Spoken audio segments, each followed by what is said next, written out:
নমস্কার বন্ধুরা, আমি অর্চনা চলে এসেছি আজকে নতুন একটা রেসিপি নিয়ে। আশা করি আপনারা সবাই ভালো আছেন।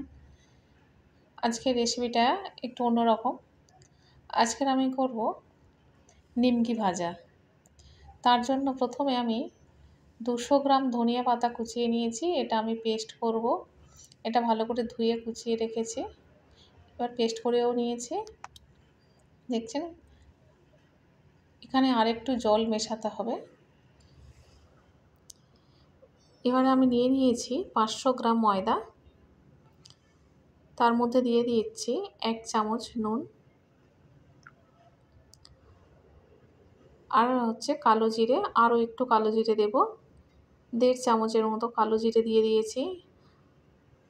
আরও বেশি স্বাদ হওয়ার জন্য দেব জিরে এবং ধনিয়া গুঁড়ো। এর মধ্যে দিয়ে দিলাম 2 চামচ। দিয়ে এটা ভালো করে মাখিয়ে নেব।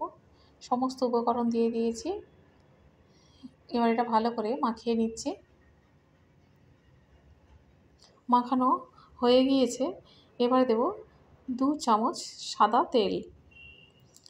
এর মধ্যে 2 চামচ সাদা তেল দিয়ে দিচ্ছি। এটাও ভালো করে মাখিয়ে নিতে হবে।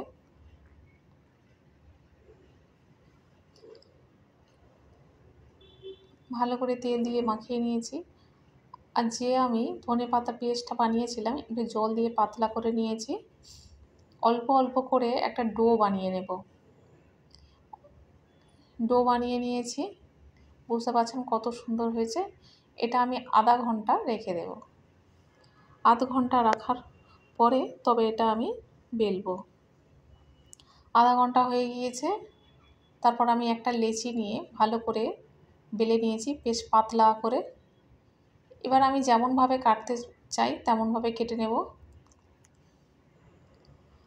আমার স্ট্যান্ডটা নিয়ে আমার ছোট্ট হেল্পার পালিয়েছে, তাই আমার এক হাতে কাজ করতে হচ্ছে। ভীষণ অসুবিধাও হচ্ছে।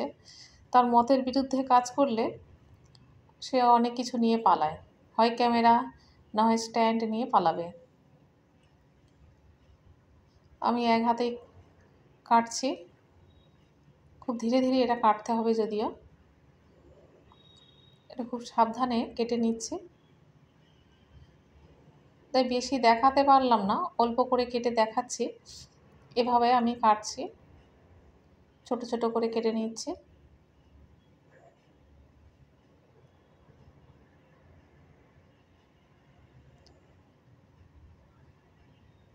এইভাবে পাতলা পাতলা করে কেটে নিচ্ছি। বেশি বড় সাইজ রাখবো না, ছোট ছোট করে রাখবো। এদিকে তেল গরম হয়ে গিয়েছে, সাদা তেল দিয়েছি। তেলের মধ্যে ঢেলে দিচ্ছি।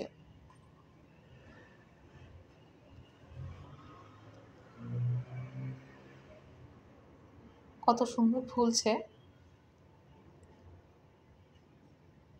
ধনেপাতা দেওয়ার একটাই কারণ, এটা বেশ এর ফ্লেভারটা খুব সুন্দর হয়।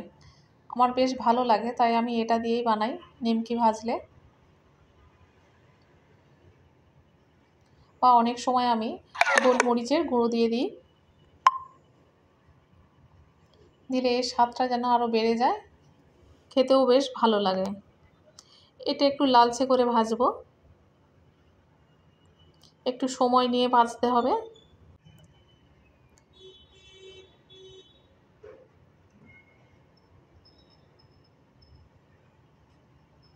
এটা ফ্রাই হয়ে এসেছে। একটু লাল করেই ভেজে নিয়েছি। দেখে বুঝতে পারছেন কত সুন্দর হয়েছে। আরও কিছু আমি বেলে রেখে দিয়েছি, তারপর কেটে নিয়েছিলাম, সেইগুলো আমি ঢেলে দিলাম।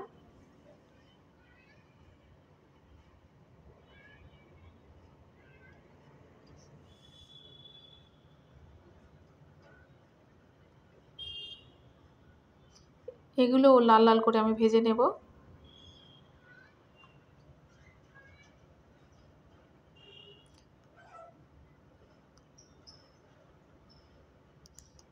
এটাও ভেজে তুলে নিয়েছি।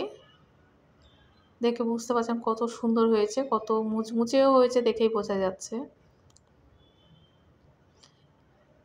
সত্যি বলতে কি এত সুন্দর খেতে লাগে এটা, আমার তো ভীষণ ভালো লাগে।